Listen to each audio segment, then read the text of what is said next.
नाज़रीन, प्रोग्राम इलाज का अमल में मेज़बान डॉक्टर लिखरा हाज़िर आहियां। अॼु असीं ॻाल्हि कंदासीं फैटी लिवर जिगर में चर्बी अचण जे बारे में। मुंहिंजे प्रोग्राम में महिमान आहिनि प्रोफेसर डॉक्टर अब्दुल क़ादिर ख़ान, साईं जिन प्रोफेसर आहिनि इब्न सिना यूनिवर्सिटी मीरपुर ख़ास में। साईं वांगुरु भलीका चवां थो, असां वटि हाणे पॉपुलेशन में हेपेटाइटिस सी, हेपेटाइटिस बी जे करे जिगर जे सुकिड़जण या जिगर जो ख़तमु थियण, जंहिंखे असीं एंड स्टेज जेको आहे लिवर डिज़ीज़ चऊं था, उहो उनजो काफ़ी रुझान वधी रहियो आहे। तमामु घणा पेशेंट आहिनि।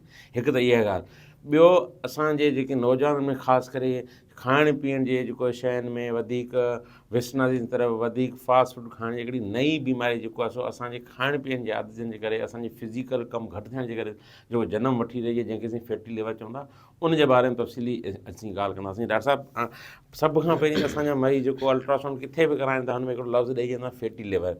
पोइ पेशेंट हर डॉक्टर वटि पियो घुमंदो आहे, जीपीज़ वटि, गेस्ट वटि, मूंखे साईं जिगर में चर्बी हुई, हिन जो इलाजु छा आहे? त सभ खां पहिरीं तफ़सील असांजे नाज़रीन खे ॿुधायो त फैटी लिवर आहे छा? आउज़ु बिल्लाहि मिनश शैतानिर रजीम, बिस्मिल्लाहिर्रहमानिर्रहीम। फर्स्ट ऑफ ऑल मां शुक्रगुज़ार आहियां डॉक्टर लेखराज राठौर, जिन मूंखे इन प्रोग्राम में इलाज का अवल में मूंखे इनवाइट कयो। मुंहिंजो नालो डॉक्टर अब्दुल क़ादिर आहे, मां प्रोफेसर आहियां ऐं चेयरमैन आहियां department of medicine and allied Mohammad medical college Ibn Sina university में, ऐं गैस्ट्रोंटोलॉजी डिपार्टमेंट के भी मां उते लुक आफ्टर कंदो आहियां। ये तमामु इम्पोर्टेंट जेको आहे मां टॉपिक जेको आहे इनखे सेलेक्ट कयो आहे। अॼुकल्ह जेको आहे हेपेटाइटिस बी ऐं सी जेको आहे घटि थी वेंदो, छाकाणि त बी जी वैक्सीन आहे, सी जो क्योर अची वियो आहे, त हिन जे पेशेंट हाणे घटि थियनि पिया ऐं उनजी डिटेक्शन जे करे पाकिस्तान में त हींअर बि आहिनि, पर सॼी दुनिया में हिकिड़ो हीउ जेको आयो आहे फैटी लिवर, छाकाणि त हिन में हिकिड़ी हिनजी तादादु जाम जेकॾहिं वधंदी, छाकाणि त फूड ईज़ीली अवेलेबल आहे। ओबेसिटी इन जो मेन जेको आहे कॉज़ आहे, हिन खां सवाइ शुगर। त हिन जे करे जेको आहे जिते बि माण्हू अॼुकल्ह जेको आहे चवनि था त नेक्स्ट जेको आहे कुझु सालनि में हिन जी तादादु तमामु घणी वधीक थी सघे थींदी, छाकाणि त ओबेसिटी वधीक थी रही आहे ऐं यंग जेको आहे जनरेशन में हिन इन जी तादादु थी जेका वधीक। फैटी लिवर आहे जेकॾहिं जहिड़े में चर्बी इज़ाफ़ी तौर ते 10% खां वधीक जमा थी वञे ऐं हुन में को हिकिड़ो ॿियो रिस्क फैक्टर बि गॾो गॾु मौजूदु हुजे। हिन टाइम ते हिकिड़ो ॿियो टर्मिनोलॉजी हिनजी हिकिड़ी आई आहे, हुनखे चवंदा आहियूं MASLD, metabolic dysfunction associated steatotic liver disease. पुराणी जेको टर्म आहे न सिंपल फैटी लिवर, तो हुन में इहा त जेकॾहिं जहिड़े में चर्बी हुजे ऐं हुन सां गॾु हिकिड़ो को रिस्क फैक्टर मौजूदु हुजे। रिस्क फैक्टर में ब्लड प्रेशर, शुगर, कोलेस्ट्रॉल वधियल हुजे या ट्राइग्लाइसराइड, को हिन में हिकिड़ो को बि रिस्क फैक्टर गॾु आहे त हीउ पेशेंट जेको आहे उहो रिस्क ते आहे ऐं हिन में जेको आहे हुनखे डॉक्टर पंहिंजे डॉक्टर सां राब्तो करे ऐं हिन में जेको आहे हिनजी मज़ीद जेको आहे हुनजी इन्वेस्टिगेशन कराए ऐं उन में मज़ीद जेको हिकिड़ो प्रोटोकॉल जी जेके टेस्टूं आहिनि, त सिंपल जेकॾहिं हिन में इहो हूंदो त अल्ट्रासाउंड जेकॾहिं उहो कराईंदो त उहो डॉक्टर हिनखे अल्ट्रासोनोलॉजिस्ट ही चवंदो त जहिड़े में चर्बी अचे पई या increase echogenicity of the liver, liver enlarge आहे।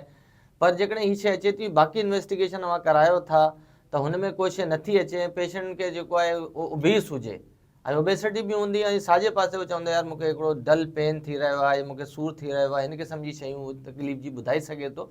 इन जी काफ़ी वजूहात आहिनि, जेके टॉप मोस्ट ते जेको आहे उहो ओबेसिटी आहे।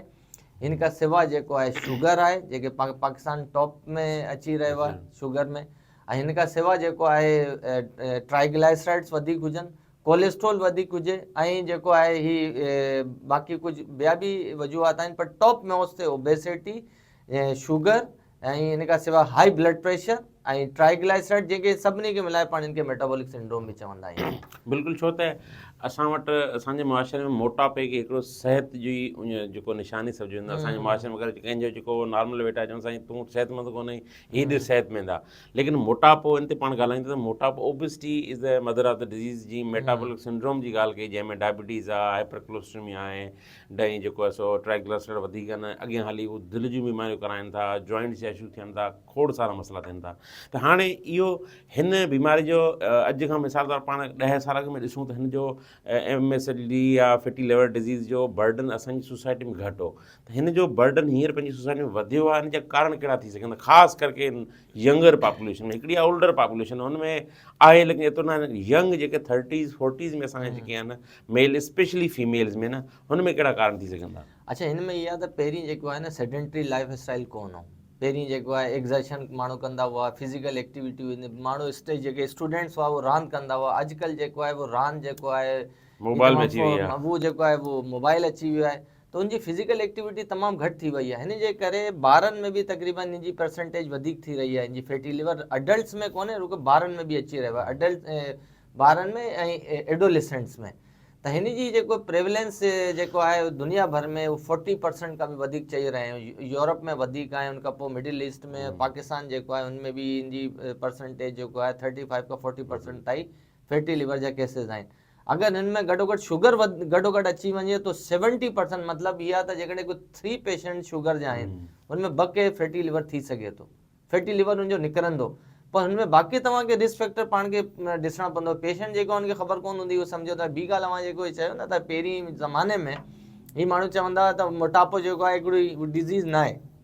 बाक़ी हिकिड़ी कंट्री में इंग्लैंड में हिनखे मोटापे खे अञा ताईं डिज़ीज़ कंसीडर कोन था कनि, पर सॼी दुनिया में हीअ डिज़ीज़ आहे। छाकाणि त इन सां डिज़ीज़ जो ताल्लुक़ु आहे, हिन सां गॾु बाक़ी बीमारियूं इन सां गॾो गॾु ईंदियूं आहिनि, जंहिंमें शुगर, ब्लड प्रेशर, दिलि जी बीमारियूं, coronary artery disease, CVA, stroke, ऐं इन खां सवाइ जेको आहे काफ़ी कैंसर्स वग़ैरह बि थोरी जॻह थी वेंदा आहिनि। त फैटी लिवर जेको आहे उनजो रीज़न इहा आहे त माण्हू जी जेको आहे लाइफ स्टाइल चेंज थी वियो आहे, वर्किंग जेको अॼुकल्ह त असांजो इहे जेके कॉन्फ्रेंस बि थी वियो ही Pakistan society of study of liver disease ऐं पाज़ल में, त हुन में डॉक्टर वसीम जाफ़री साहिबु जेको असांजो उस्ताद बि आहे, हुनजो पायोनियर बि आहे, त उहा सॼी कॉन्फ्रेंस ही हिन टॉपिक ते हुई, फैटी लिवर ते। मतिलबु उहे सॼी दुनिया खां स्पीकर आया हुआ। सम्झो था नेक्स्ट फ्यू ईयर्स में एतिरी वधीक तादाद इन जी नज़र में अची रही आहे त माण्हू ॾिसनि पिया, हेल्थ केयर प्रोफेशनल्स चवनि था त माण्हू खे एजुकेशन कयूं, उनखे जेको स्कूल में वञी हिनखे ॿुधायूं त यार हीअ जेको आहे फिज़िकल एक्टिविटी कयो। हिन जे करे इहे छा आहे मोबाइल ऐं बाक़ी शयूं आहिनि, हिन में ही मेन जेको आहे फूड जेके इज़ीली अवेलेबल आहे, को बि फूड जेको आहे घरनि में घुराइनि पिया, हलण फिरण माण्हुनि जो घटि थी वियो आहे, फिज़िकल एक्टिविटी घटि थी आहे, जॉगिंग घटि थी वई, एक्सरसाइज केतिरा माण्हू आहिनि जेके ॾिसो गामा स्टेडियम में अचनि पिया, घटि आहिनि। त हिन जे करे फिज़िकल इनएक्टिविटी जे करे ऐं खुराक जी फरावानी जे करे, मतिलबु ईज़ीली अवेलेबल आहे, हुन जे करे ही फैटी लिवर जा केसिस वधनि पिया। अच्छा, जिगर त जीअं त पूरे जिस्म जी मेटाबॉलिक फैक्ट्री आहे, जेके मेटाबॉलिज़म थींदी आहे, हिन खां अलावा हिन जो जीअं आम यंग जेको माण्हू आहे या मिडिल एज पेशेंट आहे, हुनजी सिहत ते जा बुरा असरात ॿिया कहिड़ा थी सघंदा? हिकिड़ी तव्हां ॻाल्हि की त अॻिते हली जेकॾहिं लॉन्ग टर्म में हिन जा रिस्क फैक्टर आहिनि त जिगर सुकिड़िजी सघे थो, अॻिते हली ॿिया मसइला थियनि था। लॉन्ग टर्म में हिन जूं कॉम्प्लिकेशन जेकॾहिं पाण चऊं फैटी लिवर जूं, अॻियां हली मरीज़ कहिड़ी मुश्किलातुनि खे मुंहुं फैटी लिवर सिंपल जेकॾहिं कुझु माण्हू में या तो डायरेक्ट पहिरीं सिरोसिस में वेंदो, या पोइ हुन खां पोइ जेको आहे हेपेटोसेलुलर कार्सिनोमा या जेरे जे कैंसर में वेंदो। ऐं जेकॾहिं सिरोसिस थी वियो त हू भले हेपेटाइटिस B, C का सिवा हुजे, चर्बी जे करे हुजे, ऐं हुन में गॾो गॾु शुगर बि हुजे, त उहो जल्दी रैपिड जेको आहे जहिड़ो ख़राबु थींदो आहे। त कुझु माण्हू में त जेको आहे ईअं बि आहे त फैटी लिवर नैश में वेंदो ऐं डायरेक्ट हेपेटोसेलुलर कार्सिनोमा, सिरोसिस कोन थींदो। सिरोसिस खां मतिलबु बिना बि डायरेक्ट बि कैंसर में ही थी सघे थी। ऐं हुन खां पोइ जेके कॉन्सिक्वेंसिस आहिनि उहे तमामु ख़तरनाक। असांजा पाण मतिलबु कुझु अहिड़ा दोस्त हुआ जंहिंखे हेपेटाइटिस B बि कोन हो, C बि कोन हो, एल्कोहल बि कोन पीअंदा हुआ, हुनखे डायबिटीज़ हुई, हुनखां पोइ हुनखे फैटी लिवर थियो, पोइ हुनखां पोइ हुनजो जीरो कैंसर में हली वियो और हुन गुज़ारे वियो। मतिलबु हुनखे हीअ असांजा ख़ुदि हिकिड़ो मतिलबु सुञाण वारा आहिनि, अव्हां बि ॾिठो हूंदो पंहिंजे सोसाइटी में।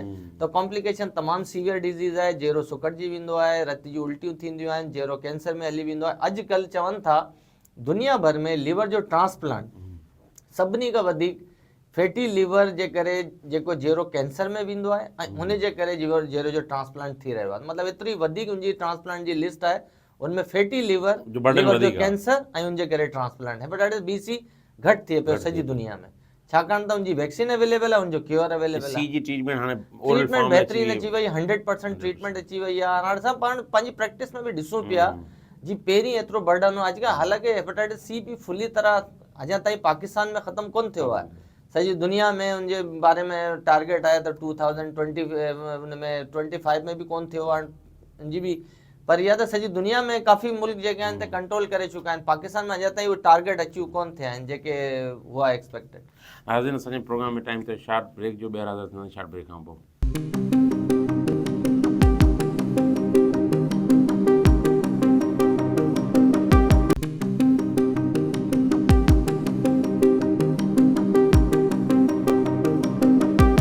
नाज़रीन वेलकम बैक। असां ॻाल्हि कईसीं पई त फैटी लिवर जिगर ते चर्बी चढ़ण जी बीमारी छा थींदी आहे, हुन जा कहिड़ा कारण। डॉक्टर साहब ॿुधायो पियो त अॼुकल्ह ख़ासि करे असांजे नौजवान में फिज़िकल एक्सरसाइज़ ऐं जेको डाइटरी हैबिट्स, जेको खाइण पीअण जो, अॻे असांजे माण्हू वधीक घरनि में साफ़ु सुथिरो कमु आयल वारो सुठियूं शयूं खाईंदा हुआ। हाणे ॿारहाड़ी में शहरनि में बि होटलिंग जो कॉन्सेप्ट तमामु घणो वधी वियो आहे। जंक फूड, हुन अंदरि बेड ऑयल इस्तेमालु थिए थो, उनजे करे फैटी लिवर जा। त डॉक्टर साहब हाणे अॻु में पंहिंजे ज़माने में एतिरी घणी मिरपुका शहर जी पाण ॻाल्हि कयूं त एतिरी होटलिंग जो कॉन्सेप्ट कोन हो, आउटिंग घटि थींदी हुई। हींअर तक़रीबन इवन पाण बि हफ़्ते में 2-3 ॾींहं ॿाहिरि जी मानी खाईंदा, त छा हिनजे करे बि फैटी लिवर जा जेको थियण जा चांसिस वधी वेंदा आहिनि? बिल्कुलु साईं, बिल्कुलु। इहो होटलिंग जो जेको आहे कॉन्सेप्ट तमामु वधीक थी वियो आहे। पहिरीं होटल बि घटि हुआ, माण्हू बि घटि वेंदा हुआ। हाणे हर को माण्हू जेको आहे उहो चाहे थो त मां ईज़ीली वञा, मूंखे कमु करण जी, मतिलबु घर वारा बि सोचींदा आहिनि बाबा ॿाहिरि वञी ऐं ईज़ीली हुनखे मानी मिले ऐं को रेडीमेड फूड अची वञे।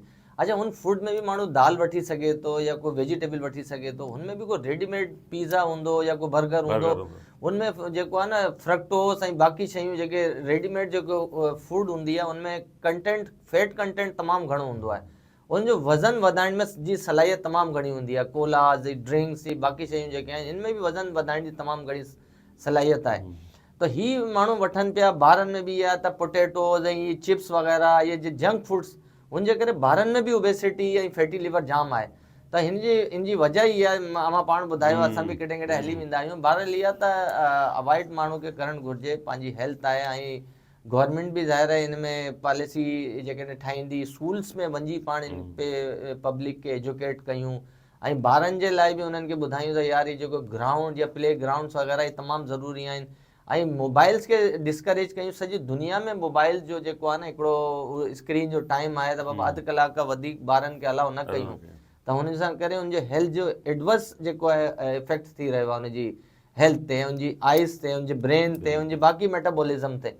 त हुनजो मेन रीज़न इहा त हिकिड़ो त हीअ थी रहियो आहे। बाक़ी पंहिंजे घर में बि माण्हू सुठी को शइ ठाहे, हुनमें कोई वेजिटेबल बि थी सघे थी, हुनमें कोई चिकन बि थी सघे थो, उनमें को मटन बि थी सघे थो, माण्हू ठाहे। उनखां पोइ उनमें वेजिटेबल्स जो इस्तेमालु, वेजिटेबल सलाद जो इस्तेमालु कयूं, लेग्यूम्स जो इस्तेमालु कयूं, त उहो तमामु घणो इनमें उन सां फ़र्क़ु थी सघे थो। अच्छा, हाणे अक्सर पेशेंट पंहिंजे पाण खे डायग्नोस कंदा आहिनि फैटी लिवर जो अल्ट्रासाउंड जे बेसिस ते। हाणे उहो एक्सपर्टीज़ डिपेंडेंट आहे माण्हू जेको अल्ट्रासाउंड करे थो। हिन खां अलावा ॿियूं जदीद कहिड़ियूं टेस्टूं आयूं आहिनि फैटी लिवर खे डायग्नोस करण लाइ, या हुनजा स्टेजिंग ऑफ फैटी लिवर जेके थियनि था, त उहो कीअं, कहिड़ी टेस्ट करे? अच्छा, हिनमें सभिनी खां पहिरीं जेको आहे न, अक्सर छा हूंदो छा आहे त पेशेंट जेकॾहिं को बि वेंदो आहे, हुनखे को SGPT कॾहिं इहो हूंदो आहे त माण्हू ख़ुदि पाण जेको किथे वियो ऐं हुननि जी को टेस्ट कराई, हुनमें SGPT वधीक आई, हेपेटाइटिस B बि सही कोन्हे, C बि कोन्हे, उहो अल्ट्रासाउंड वारो ई ॿुधाईंदो आहे त बाबा जहिड़े जो साइज़ थोरो वॾो आहे ऐं हुनमें फैटी लिवर जो आहे। ऐं उहो जेॾी महिल इहे अची वेंदो आहे त उहो ॿिए डॉक्टर वटि वेंदो आहे या पंहिंजे हुनमें मुताज़ सोचींदो आहे त आउं छा कयां। केॾे केॾे उहे असां वटि बि अची वेंदा आहिनि, त प्रॉपरली डॉक्टर वटि वञणु घुरिजे हुनखे कंसल्ट। हाँ, हिन में एक फैटी लिवर जो जेको आहे न, एंडोक्राइनोलॉजी बि ॾिसंदो आहे, हिनखे प्राइमरी केयर फिजिशियन बि ॾिसंदा आहिनि, हिनखे गैस्ट्रोंटोलॉजिस्ट बि ॾिसंदा आहिनि ऐं डाइटिशियन बि। हिन जो मतिलबु उहा मल्टी डिसिप्लिनरी हिन में अप्रोच हुजे। त हिन में इहा त अल्ट्रासाउंड त हिकिड़ो स्टार्ट आहे प्राइमरी जेको आहे न, पर ही कंफर्म टेस्ट कोन्हे। हिन खां पोइ असां हुन में ब्लड CP कराईंदा आहियूं। ब्लड CP में असांखे ख़बर लॻी वेंदी आहे त यार ख़ुदा न ख़ास्ता जा CBC में हेमोग्लोबिन केतिरो आहे, प्लेटलेट जेकॾहिं घटि आहिनि त पोइ इहे ख़ुदा न ख़ास्ता क्रोनिक लिवर डिज़ीज़ तो कोन्हे। पोइ हुन खां पोइ असां बाक़ी इन्वेस्टिगेशन ते वेंदा आहियूं, जंहिंमें लिपिड प्रोफाइल जेकॾहिं ऐं पेशेंट जो पोइ असां पेशेंट जी ज़ाहिर सभिनी खां पहिरीं त हिस्ट्री आहे न। जेकॾहिं दाख़िल थींदो आहे त ख़बर लॻी वेंदी आहे, जेकॾहिं हुनजो वज़न जाम आहे त पोइ हुनजो BMI कंदा आहियूं, उनखां पोइ हुनजी हिस्ट्री वठंदा आहियूं, पोइ हुनजो एग्ज़ामिनेशन कंदा आहियूं। एग्ज़ामिनेशन में लिवर इलाज आहे या कोई क्रोनिक लिवर डिज़ीज़ आहे या न आहे। अच्छा, यंग पेशेंट्स में ई जेको आहे न, चवनि था अॼुकल्ह जो फैटी लिवर 18 खां 44 ईयर्स में उहो वधीक आहे, ऐं हिनमें वधीक जेको आहे हुनजी मतिलबु ख़राबी थी रही आहे हिन जे करे, फैटी लिवर जे करे। अच्छा, हुन खां पोइ अञा इन्वेस्टिगेशन जी मां ॻाल्हि कई त स्टार्ट में त बेसिक में CBC आहे, पोइ LFT आहे, हुन खां पोइ असां जेको आहे न PT INR बि कराईंदा आहियूं, अल्ट्रासाउंड असां स्टार्टिंग टेस्ट आहे स्क्रीनिंग। हुन खां पोइ असां हिकिड़ो उहो कंदा आहियूं कैलकुलेटर, हुनखे चवंदा आहिनि FIB-4, उहा पाण हुते बि करे सघूं था क्लिनिक ते बि। हिनमें जेको आहे न 4 शयूं आहिनि, हुनमें पेशेंट जी एज आहे, हुनजो प्लेटिलेट काउंट ऐं हुनजो ALT ऐं AST, 4 शयूं आहिनि। अच्छा, हुनमें इहा त हुनखे कैलकुलेटर में जेकॾहिं मां विझंदो त हुनमें जेको आहे न FIB-4 निकिरी ईंदो। इहे नॉन इन्वेसिव मार्कर आहे, उनमें जो आहे एज पेशेंट जो उनजा ज़रब जेको आहे AST अपॉन उनजी जेको आहे प्लेटिलेट ऐं ज़रब ALT इनखे कैलकुलेटर मां विझंदो त ई स्कोर अची वेंदो। अच्छा, इन स्कोर जेको आहे उहो एतिरो मतिलबु काफ़ी बाक़ी बि स्कोरिंग सिस्टम्स आहिनि, पर जेकॾहिं ही स्कोर 2 पॉइंट खां वधीक आहे 2.6 खां, त पोइ असां उनखे चवंदा आहियूं त यार तव्हां रिस्क ते आहियो, तव्हां फाइब्रो स्कैन करायो। पोइ फाइब्रो स्कैन हैदराबाद में कराची में ॿिए पासे अवेलेबल आहे। पोइ फाइब्रो स्कैन ई ॿुधाईंदो आहे त यार ही F1 आहे, F2 आहे, F3 आहे या सिरोटिक आहे। तो ही हिकिड़ो नॉन इन्वेसिव मार्कर आहे लिवर बायोप्सी खां सवाइ ई हुन ते 5/4 ते पाण खे ख़बर लॻी वेंदो। पोइ उनखां पोइ फाइब्रो स्कैन आहे, जेकॾहिं फाइब्रो स्कैन में को चेंजिस आहिनि त पोइ असां हुनखे दवाऊं बि आहिनि, पोइ इलाज बि आहे। इलाज में एहतियात, जेकॾहिं वज़न जाम आहे त वज़न खे कंट्रोल करिणो आहे, जेकॾहिं शुगर आहे त शुगर खे कंट्रोल करिणो आहे, जेकॾहिं ट्राइग्लाइसराइड वधिया आहिनि त उनखे ट्रीट करिणो आहे, जेकॾहिं कोलेस्ट्रॉल वधियल आहे त उनखे ट्रीट करिणो आहे, ब्लड प्रेशर आहे त उनखे कंट्रोल करिणो आहे। त मतिलबु हिकिड़ो मल्टीपल डिसिप्लिनरी। अच्छा, पहिरीं रुगो फैटी लिवर हो न, जेके नालो हिन जो नेफिल्ड, त हाणे हिन जो स्पेक्ट्रम वॾो थी वियो आहे। मतिलबु हिन में हिनखे नालो हिन जो चेंज कयो आहे, हिन जो नालो आहे MASLD। त हिन जी सॼी नॉर्मल क्रेचर में चेंज आयो आहे हिन जे करे। अच्छा, हाणे साईं ॻाल्हि कंदासीं, काफ़ी अहिड़ा मूं वटि पेशेंट पिते जी पथरी चवंदा आहिनि जिन खे फैटी लिवर हूंदो आहे, त काफ़ी पेशेंट पुछंदा आहिनि त फैटी लिवर में पिते जी पथरी जा कहिड़ो सबबु थिए थो ऐं उनजो काज़ थी सघे थो या न? फैटी लिवर वो पित्ते जी पथरियों में हमारे ख़बर है फैट, फैटी फर्टाइल, फीमेल, तो उनमें भी कोलेस्ट्रॉल, कोलेस्ट्रॉल उसमें या तो कोलेस्ट्रॉल हमारे पता है ख़बर है त ये जेको गॉल स्टोन्स आहिनि ये वधीक कोलेस्ट्रॉल कंटेनिंग स्टोन्स हूंदा आहिनि। तो उनमें उनजी मेन जेको कंपोजिशन आहे उनमें कोलेस्ट्रॉल वधीक आहे, उनजो वधीक उनजो वही ताल्लुक आहे उनजो ओबेसिटी खां। तो ओबीस माण्हू हूंदो त उनमें वो फीमेल हूंदी, उनमें वधीक चांस हूंदो त उनमें गॉल स्टोन हूंदो। ऐं उनखां पोइ जेकॾहिं उनमें फैटी लिवर बि आहे त पोइ फैटी लिवर जी असांखे ख़बर आहे जेके प्रोटोकॉल जेके ट्रीटमेंट आहिनि तमामु मरहले में, जेकॾहिं माण्हू जी ख़बर लॻी वई यार इहो ओबेसिटी आहे, इनखे ब्लड प्रेशर जो बि असांखे इलाजु करिणो आहे, ट्राइग्लाइसराइड जो बि इलाजु करिणो आहे। हाणे रुगो सिंपल जेकॾहिं फैटी लिवर आहे, एसिडिटी थोरी घणी वधीक आहे, पोइ छा कयूं? त हुनजो फाइब्रो स्कैन करायूं, हुनजो 5/4 कैलकुलेट कयूं, ऐं हुनखां पोइ जेकॾहिं फाइब्रो स्कैन में स्कोर पंहिंजे हुन ते अची वञे थो त बाबा F2 ऐं F3 आहे, सिरोसिस में चवनि था तो इलाज हुनमें दवाउनि जो जेको ही आयूं आहिनि उनजो रोल कोन्हे। ही जेके रेस्मेटोरॉम हिकिड़ी ॿी दवा आई आहे न टैबलेट, अच्छा हुनजो बि इहा त पाण नवी दवाई आई आहे, हिनमें काफ़ी हिनजो 52 वीक्स जो डेटा बि अवेलेबल आहे। हिन खां सवाइ हिकिड़ी ॿी दवा बि अची वई आहे, अव्हां ॿुधियो बि हूंदो, जेके वेट रिडक्शन में यूज़ थिए पई, सीमाग्लूटाइड ऐं टर्ज़िपिटाइड। मां कुझु पेशेंट्स खे मूं बि हिन में रखियो त कोई अहिड़ा पेशेंट आहिनि जेके ओबीस आहिनि, पंहिंजा वेट रिडक्शन नथा करे सघनि, गोडनि में सूर आहे, बाबा मां हली नथो सघां, या शुगर भी गॾो गॾु आहे, त इहे सीमाग्लूटाइड ऐं टर्ज़िपिटाइड सबकुटेनियसली हफ़्ते में ॾींदा आहियूं। ऐं इन जो रिज़ल्ट्स आहिनि, इनमें इनजो मोर्टेलिटी भी घटि थी आहे, इनमें कार्डियोवैस्कुलर आउटकम भी बहितर थियो आहे, डायबिटीज़ में भी फ़र्क़ु आयो आहे, हीमोग्लोबिन A1C भी बहितर थी आहे। ये सुठी दवाऊं आयूं आहिनि। त ही 2 जेको आहे न, हिकिड़ो त ही रेस्मेट्रोम, ॿी सीमाग्लूटाइड ऐं टी टर्ज़िपिटाइड। ऐं सभिनी खां पहिरीं जेकी मेन स्टे आहे उहा पंहिंजो प्रिवेंशन, जो जेको आहे प्रोग्राम बि इहा आहे त इलाज खां अवल त हू इहा त पाण एहतियात कयूं, पंहिंजो वॉक कयूं, फिज़िकल एक्टिविटी कयूं, ऐं घटि में घटि अधु कलाक त पंधु हलूं, ऐं खाधे पीते में पंहिंजी वेजिटेबल्स जो इस्तेमालु कयूं, ऐं पंहिंजो फ्रूट्स जो इस्तेमालु कयूं, ऐं दाल बि खायूं केॾीमहिल, ऐं हफ़्ते में केॾीमहिल फिश बि खायूं, हिकिड़ो बैलेंस डाइट हुजे। अच्छा, काफ़ी साईं असां वटि मरीज़ ईंदा आहिनि जेको गॉल स्टोन ईंदा आहिनि, असीं सर्जरी प्लान कंदा आहियूं त LFT कराईंदा आहियूं। हाणे LFT में हिकिड़ी गामा GT ऐं अल्कोहल फॉस्फेट, त गामा GT वधियल हूंदी आहे, असीं सर्जन्स वरी हूंदा आहियूं त CBD में स्टोन जे करे गामा GT वधंदी आहे, लेकिन मूं काफ़ी मरीज़नि जा MRCP कराए त CBD नॉर्मल आहे। छा फैटी लिवर जे करे गामा GT वधी सघे थी पेशेंट जी? फैटी लिवर मेन त AST ALT खे मुतासिर कंदियूं आहिनि, ऐं जेकॾहिं गामा GT वधियल आहे त हुनजो को ॿियो कॉज़ बि थी सघे थो, जिन में इहे अल्कोहल जो बि हिकिड़ो आहे, तो अल्कोहल जे करे बि थी सघे थो। बाक़ी ओबेसिटी में जेको आहे गामा GT थोरी घणी वधीक थी सघे थी। बाक़ी इनमें बाक़ी बि जेके इटियोलॉजीज़ आहिनि जंहिंमें वायरल वो बि हुनजी बि वजह थी सघे थी, पर डायरेक्टली जेको आहे उहो घटि आहे, AST ALT जो वधीक इनमें इन्वॉल्वमेंट हूंदी आहे। अच्छा, हाणे पाण जे डायग्नोसिस जी अवां ॻाल्हि कई पई त ब्लड टेस्टूं आहिनि जंहिंमें CBC आहे, LFT आहे, अल्ट्रासाउंड इनिशियली स्टेज ते कराए सघे थो, हुन खां अलावा फाइब्रो स्कैन। फाइब्रोस्कैन जे बारे में माण्हुनि खे या असांजी इवन जनरल प्रैक्टिशन खे एतिरी घणी मालूमात न आहे, उहो बि हिकिड़ी नॉन इन्वेज़िव स्कैन या जस्ट लाइक अल्ट्रासाउंड आहे न, त उन जा वधीक कहिड़ी मालूमात मिले थी जंहिंमें पाण कैलकुलेट करे सघूं था स्टेज 1 आहे 2 आहे 3 आहे, जीअं मां F1 F2 उनमें या त इहे तो ऑपरेटर डिपेंडेंट हूंदो आहे। इहे अल्ट्रासाउंड जी हिकिड़ी प्रोब हूंदी आहे जेके हुनजी थिकनेस खे जेको लिवर जी जेको आहे उनमें उन सां उनजे उहो हिकिड़ो किलो पास्कल्स में उनजो हूंदो आहे। जेतिरो मतिलबु उनजी स्टिफनेस हूंदी लिवर जी, हुनजे हिसाब सां उनजी हिकिड़ी वैल्यू निकिरी ईंदी। त बाबा जेकॾहिं हुनजो एतिरो हुनजो आहे स्टिफनेस, त हिन जो ही रिज़ल्ट आहे। ॿियो हू पाण अव्हांखे लिखी ॾींदा आहिनि, त हू जेको आहे जेकॾहिं शुरू में हूंदो चवंदा F0 असांजे प्रोग्राम में टाइम थियो ब्रेक जो, असीं ॿीहर हाज़िर शॉर्ट ब्रेक आहे।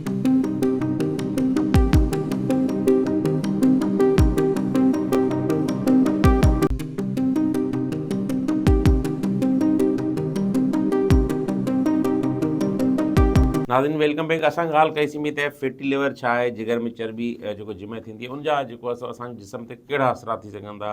जीअं डॉक्टर साहब ॿुधाए त ओबिसिटी जो तमामु घणो मेन जेको कॉमन आहे, ओबिसिटी बीमारियुनि जी मां आहे। हुनजे करे हाइपरटेंशन थिए थो, हुनजे करे ट्राइग्लिसराइड वधनि था, कोलेस्ट्रॉल वधे थो, इस्कीमिक हार्ट डिज़ीज़ जा जेको वधनि था। त मेन जेको डॉक्टर साहब पाण ॻाल्हि कईसीं त कॉज़ त इहो ई आहे। हाणे ॻाल्हि कंटिन्यू कयां थो त पाण थोरो तफ़सील में ॻाल्हाए पियो त फाइब्रोस्कैन कीअं थिए थो, हुनजी इंटरप्रिटेशन जेको आहे, जेको आम जनरल फिज़िशियन जेकर असांखे ॿुधे त उहो हुनजी कीअं करे सघे। अच्छा, हुनजी इंटरप्रिटेशन में वो रिज़ल्ट्स में वो पाण ॾींदा आहिनि। जी पाण अल्ट्रासाउंड वारे खे चवंदा आहिनि अल्ट्रासाउंड, त उहो अल्ट्रासाउंड में लिखंदो आहे त बाबा लिवर इलाज आहे, हुन खां पोइ स्प्लीन जे बारे में ॾींदो आहे। पोइ हिन तरीक़े सां हिकिड़ो हिनजो हिकिड़ो उहो ठाहे अव्हांखे ग्राफ ठाहे ॾींदो। ऐं हुन में मथे लिखियलु हूंदो त हिन जो ही जेको मरीज़ जेको आयो आहे ही बिल्कुलु नॉन इन्वेसिव प्रोसीजर आहे। अल्ट्रासाउंड जीअं आहे बस प्रोब हूंदी आहे, पर हिन में थोरो प्रोब हुनजी डिफरेंट उन ते कमु कंदी आहे। ऐं हीअ एशियन इंस्टीट्यूट में बि फाइब्रोस्कैन अवेलेबल आहे, हैदराबाद में लम्स में बि अवेलेबल आहे, कराची में मीर ख़ास में अवेलेबल कोन्हे। असां हिन जे बारे में मालूमात बि कई त हुन में काफ़ी मशीन जेको आहे असांजी रज़ी मोहम्मद साहब जो बि इरादो हो त ही मीर ख़ास कॉस्टली बि आहे, पर जेकॾहिं तादाद थोरो वधीक हुजनि त पोइ हिन जी क़ीमत निकिरी सघे थी। अदरवाइज़ थोरो ही आहे। ऐं कोशिशि बि कई त ही मिली वञे इंशाल्लाह। मोहम्मद मेडिकल कॉलेज में साईं रज़ी मोहम्मद साहब जेको आहे उनजो इरादो हो, मूंखे चयो बि हो साईं त तव्हां हिनजो फाइब्रोस्कैन जे लाइ कोशिशि कयो ऐं मालूमात कयो त ही जेको आहे जेकॾहिं पंहिंजे हिन इलाइक़े जे लाइ त हाणे हिन जे हिकिड़ो हुनखे घुरायो बि हो, हिन जे बारे में डिस्कस बि कयूं पिया। इंशाल्लाह अची वेंदो। त फाइब्रोस्कैन जेको आहे सिंपल टेस्ट आहे, नॉन इन्वेसिव टेस्ट आहे, अल्ट्रासाउंड वांगुरु टेस्ट आहे। वो उते उनखे प्रोब जे ज़रिए उन में कैलकुलेट करे त हिन मरीज़ जी केतिरी हू आहे किलो पास्कल्स जे हिसाब सां वो रिज़ल्ट ॾींदा आहिनि त हीअ F1 में आहे। F0 जो मतिलबु फाइब्रोसिस बिल्कुलु कोन्हे, F1 जो मतिलबु आहे मिनिमम आहे, F2 मतिलबु वधीक, ऐं हिन खां पोइ सिरोसिस। त कंहिं मरीज़ खे F1 या F2 आहे त हू कैंडिडेट आहे त हुनजो टेबलेट जे ज़रिए इलाज थी सघे थो। ऐं F4 जो मतिलबु सिरोसिस। त हुन जे करे हिन जे बारे में फाइब्रोस्कैन सां पाण खे ख़बर लॻी वेंदो। ऐं हू लिवर बायोप्सी जो नेबल बदल सम्झो। ऐं लिवर बायोप्सी तव्हांखे ख़बर आहे हिकिड़ो इन्वेसिव प्रोसीजर आहे, हुनजी कॉम्प्लिकेशन जाम आहिनि, अॼुकल्ह माण्हू लाराइनि पिया। लिवर बायोप्सी जी मतिलबु नालो ॿुधी कुझु माण्हू चवंदा आहिनि असां कोन कराईंदासीं, तो काफ़ी उनमें उहो आहे। कुझु केसिस में हींअर बि लिवर बायोप्सी जी ज़रूरत थींदी आहे जंहिंमें बिल्कुलु डायग्नोसिस क्लियर न हुजे। त हिन में जो जेको फाइब्रोस्कैन आहे हिकिड़ी इलास्टोग्राफी बि आई आहे, हू बि चवनि था त हू बि हिन में यूज़ थिए पई। इन खां सवाइ MRI बि जेको आहे हुननि में बि लिवर जी जेको आहे ही स्टिफनेस जे बारे में या जेको पंहिंजो फैटी लिवर जे बारे में हुनजे बारे में काफ़ी मालूमात थींदी आहे। VT जंहिंखे चवंदा आहिनि ट्रांज़िट इलास्टोग्राफी, हू मशीन मुंहिंजे ख़्याल में शायदि हैदराबाद में अवेलेबल कोन्हे। त पाण त हिन बेसिस ते त हुनजी हिस्ट्री, हुनजी एग्ज़ामिनेशन, हुनजो अल्ट्रासाउंड, हुनजी LFTs, उनजो लिपिड प्रोफाइल कराए पोइ पाण FIB4 कैलकुलेट कंदा आहियूं। जेकॾहिं FIB4 थोरो वधीक आहे त हुनखे फाइब्रोस्कैन जे लाइ चवंदा आहियूं, ऐं हुन में जेकॾहिं उहो लेवल ते अचे थो त हुनजे ट्रीटमेंट जेके ऑफर कंदा आहियूं।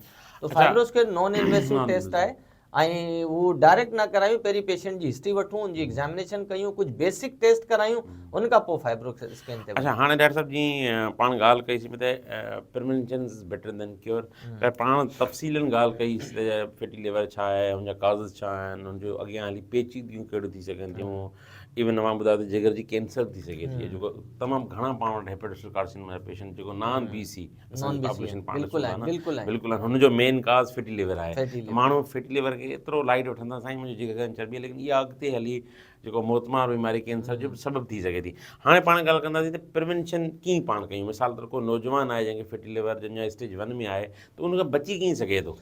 उनमें सभिनी खां पहिरीं आहे त असां त ॾिसो पंहिंजे पेशेंट्स खे बि एजुकेट कंदा आहियूं। ॾिसो ही आम ज़बान में बिल्कुलु फैटी लिवर जे बारे में हिकिड़ो पर्चो आहे जंहिंमें फैटी लिवर जे बारे में सॼी शयूं पाण ही फ्री ऑफ कॉस्ट ॾींदा आहियूं पेशेंट्स खे। ही सिंधी में बि ऐं ही जेको आहे ही ओबेसिटी बि बिल्कुलु हिन जो हिकिड़ो रीज़न आहे ऐं हिन में बि सभु हिन जे बारे में ज़िक्र आहे। ही बि ॿुधाईंदा आहियूं। पोइ शुगर बि हिन जो हिकिड़ो मेन रिस्क फैक्टर आहे। हिन खां पोइ ही सिरोसिस जेको हिन जी कॉम्प्लिकेशन आहे। तो फैटी लिवर जे बारे में पेशेंट खे एजुकेट कयूं, उन जे बारे में ॿुधायूं त हीअ हिकिड़ी सीरियस प्रॉब्लम आहे। ऐं हुन सां गॾु जेकॾहिं को ओबेस पेशेंट अचे थो बाज़ दफ़ा उनजी सिम्टम ई कोन हूंदा आहिनि। पाण ई न त उहो ज़रूरी न आहे त सिम्टोमेटिक हुजे। बाज़ माण्हू सम्झे मूंखे त को अलामत कोन्हे, हू त हेपेटाइटिस सी ऐं बी में बि कोन हूंदी हुई अलामत, पोइ बि पाण हुनमें इन्वेस्टिगेशन कराए माण्हू चए यार हीअ अलामत ईंदी त पोइ पेशेंट कमु ख़राबु थी वेंदो। हिन में बि अलामत न हूंदी, ये सिम्टोमेटिक डिजीज़ आहे। कुझु पेशेंट्स में थोरो मामूली सूर थी सघे थो, स्टेज जे करे। त पहिरीं इहा त जेकॾहिं इहा शइ आहे त को माण्हू जो वेट पहले आइडियल हुजे, वेट खे माण्हू मेंटेन करे जेको आहे उनजे हाइट जे हिसाब सां पंहिंजो BMI सभिनी खे ख़बर हुजे त मुंहिंजो वेट आइडियल आहे न आहे।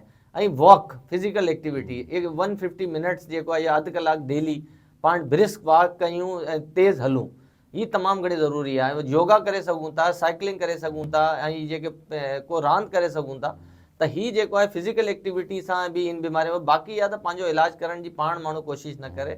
को बि वेझो डॉक्टर आहे, को फिज़िशियन आहे, यो गैस्ट्रोंटोलॉजिस्ट आहे या एंडोक्राइनोलॉजिस्ट आहे, हुन वटि वञे, हू उनखे ॾिसंदो, उनखां पोइ उनजो ब्लड प्रेशर चेक कंदो, उनजी हिस्ट्री वठंदो, उनखां पोइ उनजी कुझु बुनियाद उनजो ब्लड प्रेशर उनमें चेक थी वेंदो। ईअं न आहे बाज़ दफ़ा चवंदा माण्हू रस्ते में मिलंदा यार मूंखे फैटी लिवर आहे, मूंखे ट्रीटमेंट ॿुधायो, ही ठीकु कोन्हे। हुनमें काफ़ी शयूं नेग्लेक्ट थी वेंदियूं। ॾिसो तव्हांजो वज़न कीअं थींदो, रस्ते में वज़न कोन थी सघंदो त उहो ज़ाहिर क्लिनिक जेकॾहिं को बि डॉक्टर वटि वेंदो, उनजो वज़न थींदो, उनजो BMI चेक थी वेंदो, उनखां पोइ उनजी हिस्ट्री प्रॉपर, पोइ उनजो ब्लड प्रेशर चेक थी वेंदो, ब्लड प्रेशर खां पोइ उनजी एब्डोमिनल एग्ज़ामिनेशन थी वेंदी, उनमें उनखे फैटी लिवर आहे त लिवर इलाज आहे न आहे, तो काफ़ी शयूं क्लिनिकल एग्ज़ामिनेशन में डिटेक्ट थी वेंदियूं। उनजो पेडल एडिमा या एडिमा आहे तो कोई सीरियस ॻाल्हि आहे। हुनखां पोइ डॉक्टर एसाइटीज़ आहे त बाक़ी बिल्कुलु माशाल्लाह जेको आहे इनखे सुठो हाईलाइट कयो त हू कॉम्प्लिकेशन बि उनखे ख़बर लॻी वेंदी कहिड़े पास। हुनखां पोइ उहो डॉक्टर पाण रुगो बेसिक इन्वेस्टिगेशन जेको आहे न एडवाइस कंदो त यार हीअ CBC कराए अचो, हुनमें छा अचे पियो, पोइ लिपिड प्रोफाइल असां कराईंदा आहियूं, पोइ हुनखां पोइ असां अल्ट्रासाउंड करायूं। सिंपल टेस्ट आहिनि। बाज़ दफ़ा माण्हू सम्झंदा आहिनि लिस्ट ऑफ इन्वेस्टिगेशन। तव्हां ॿुधायो त इहे जेकॾहिं को बीमारी थी वञे तो करोड़नि में बि ट्रांसप्लांट कोन थो मिले, तो केतिरी सीरियस वेटिंग लिस्ट आहे।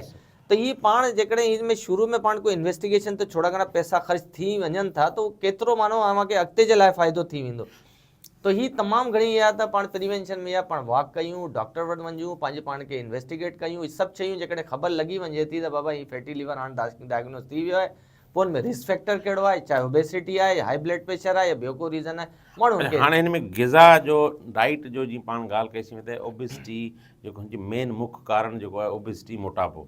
हाणे ग़िज़ा ख़ासि करे असांजे मां जेकी पॉपुलेशन आहे उहो वधीक आयली शयूं, कार्बोहाइड्रेट, बर्गर, पिज़्ज़ा अहिड़ी वधीक शयूं वापराए थी, त उनजो तमामु घणो रोल आहे फैटी लिवर जे थियण में न। त डाइट में कहिड़ियूं शयूं, जीअं मिसाल तौर पाण ॻाल्हि कईसीं त फ्रेश वेजिटेबल आहे, लीफी वेजिटेबल, दालूं आहिनि, ऐं जेको सलाद आहे हुनजो इस्तेमालु, वाटर इंटेक वधीक करे माण्हू, ऑयल जो जेको मक़दारु घटि इस्तेमालु करे।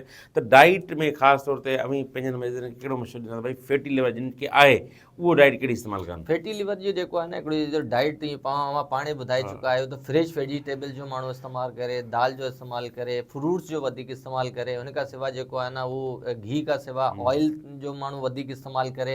हिन खां सवाइ जेको आहे न ओबेसिटी जेको आहे उनजो मेन रिस्क फैक्टर आहे। बाज़ माण्हू चवंदा आहिनि मां त कुझु खाईंदो ई न आहियां। अच्छा बाबा तव्हांजो जेको तूं नथो खाए पोइ हाणे वज़न 85 किलो थी वियो आहे, हू त हाणे उनखे त पाण खे रिड्यूस करिणो पवंदो न, त कैलोरीज़ इनटेक उनखे घटि करणी पवंदी। उनमें इहा त मानी आऊं चवंदो आहे मानी जो इस्तेमालु घटि कयो, मानी में मिठो जाम हूंदो आहे, चांवरनि में मिठो जाम हूंदो आहे, उनखे रिड्यूस कयो। जी अधु अवां मानी खायो, उनमें साई भाॼियुनि जो वधीक इस्तेमालु कयो। इन खां थोरो पीस फिश जो वठी छॾियो, या उनखां पोइ जेको आहे कुझु दाल वग़ैरह अचे थी हुनजो इस्तेमालु कयो त उनखे प्रोटीन बि मिली वेंदी ऐं वेजिटेबल ऐं कॾहिं चिकन जो इस्तेमालु माण्हू करे वठे, ऐं फ्रेश वेजिटेबल्स ऐं फ्रेश फ्रूट्स, ये मौसम जो जेको बि फ्रूट आहे उनजो माण्हू इस्तेमालु करे।